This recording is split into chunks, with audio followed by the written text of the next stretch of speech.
Good afternoon. I'm Rich Studley, President and CEO of the Michigan Chamber of Commerce, and I want to welcome you here today.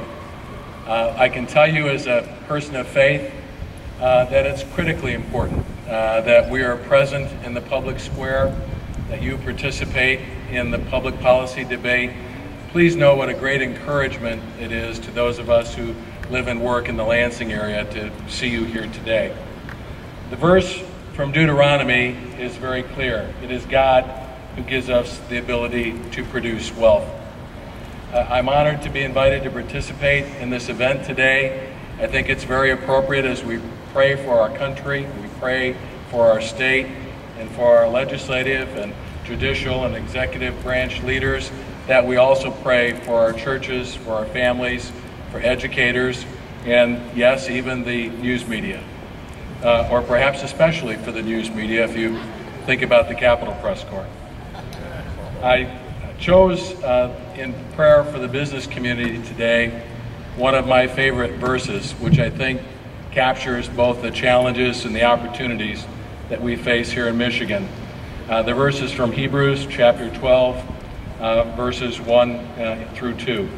Therefore, since we are surrounded by such a great cloud of witnesses, let us throw off everything that hinders and the sin that so easily entangles, and let us run with perseverance the race marked out for us. I chose this message of faith and perseverance in prayer for the business community because if you look at the history of Michigan, from our early days as a territory to our days as a state, whether you think about hunting and trapping, or mining, or the logging industry, or the early days of manufacturing and the Industrial Revolution, it's never been easy to do business in Michigan, even though we are a great and a beautiful state. Today, we are in a fierce competition with other states and foreign countries for jobs. Our state has real challenges, but our future is bright. In the business community, employees and employers know that if you stand still, you fall behind. And I think that's why the second half of this verse is especially appropriate to offer in prayer for business. Let us run with endurance the race that is set before us. We're called upon to get in the race, not sit on the sidelines. We are called upon to run, not walk. We are called upon to participate in this competition with endurance, with perseverance, to never give up, to always move forward. For each of us as individuals, we never know how long the race of life will be. For some of us, it's a 100-yard dash.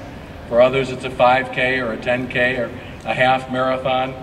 But for many of us, life's journey, whether you're in the business community or other walks of life, is a marathon. So I think this is an especially appropriate verse for all of us, whether you're an employee or an employer or in another walk of life, to think about both the challenges and the great opportunities that face our state and pledge ourselves to live a life of faith in God and to run the race that is set before us with endurance.